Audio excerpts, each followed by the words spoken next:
தினம் ஒரு ஜெபம் என்கிற ஜெப வேலைக்கு நேராக இயேசு கிறிஸ்துவின் நாமத்தினாலே உங்களை வாழ்த்தி வரவேற்கிறேன்.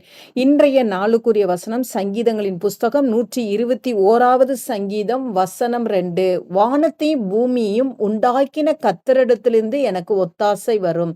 நாம் யாவரும் கண்களை மூடி தேவனை நோக்கி பார்ப்போம். எங்களை நேசிக்கிறதான நல்ல தகப்பனே, இந்த நாளுக்காக நாங்கள் நன்றியோடு உம்மை ஸ்தோத்தரிக்கிறோம்.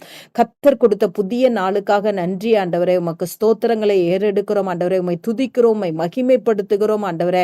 அப்பா, இந்த நாளிலே கர்த்தர் எங்களுக்கு கொடுத்த வார்த்தையின்படி ஆண்டவரே, அப்பா, வானத்தையும் பூமியும் ஆண்டவரே உண்டாக்கின கர்த்தரிடத்திலிருந்து எங்களுக்கு ஒத்தாசையை நீங்க தர்றீங்க. அதற்காக ஸ்தோத்திரம் ஆண்டவரே. ஆம் ஆண்டவரே, எங்களுடைய ஒத்தாசை, எங்களுக்குரிய உதவி, எங்களுக்குரிய நன்மைகள் ஆண்டவரே, எங்களுக்குரிய விடுதலை ஆண்டவரே, எங்களுக்குரிய ஆசீர்வாதம் ஆண்டவரே. அப்பா, வானத்தையும் பூமியும் உண்டாக்கின தேவனிடத்திலிருந்து வருகிறபடினாலும் உமக்கு ஸ்தோத்திரம் ஆண்டவரே. ஆம் ஆண்டவரே, அண்ட சராசரங்களையும் படைத்த தேவனிடத்திலிருந்து ஆண்டவரே எங்களுக்கு கர்த்தர் ஒத்தாசையை நீங்க அருளி செய்கிறீங்க. உமக்கு ஸ்தோத்திரம் அப்பா. உமக்கு நன்றி அப்பா. நாங்கள் பெற்றுக்கொள்ளுகிறோம் ஆண்டவரே. உம்முடைய சமூகத்திலிருந்து நாங்கள் பெற்றுக்கொள்ளுகிறோம் ஆண்டவரே. அப்பா, உம்மிடத்துல ஆண்டவரே எல்லாம் உண்டு சுவாமி. நீர் ஐஸ்வர்ய சம்மன்னர் ஆண்டவரே.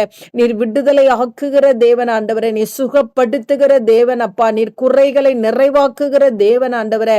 அப்பா, நீர் கண்ணீரை ஆண்டவரே அப்பா களிப்பாய் மாற்றுகிற தேவன் அப்பா. இந்த நாள் உம்முடைய பிள்ளைகள் என்னென்ன காரியத்துக்காக ஆண்டவரே உம்மை நோக்கி பார்க்கிறாங்களோ ஆண்டவரே, அந்த காரியத்திலே ஒத்தாசையும் உதவியும் நன்மையும் விடுதலையும் ஆசீர்வாதத்தையும் கர்த்தர் அனுப்புகிறபடினாலும் உமக்கு ஸ்தோத்திரம் ஆண்டவரே. உம்முடைய பிள்ளைகள் உம்மை மாத்திரம் நோக்கி பார்க்கட்டும் ஆண்டவரே. உம்முடைய பிள்ளைகளுடைய கண்கள் உம்மை மாத்திரம் நோக்கி பார்க்கட்டும் ஆண்டவரே.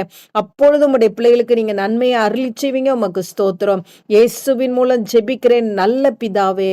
ஆமென், ஆமென்.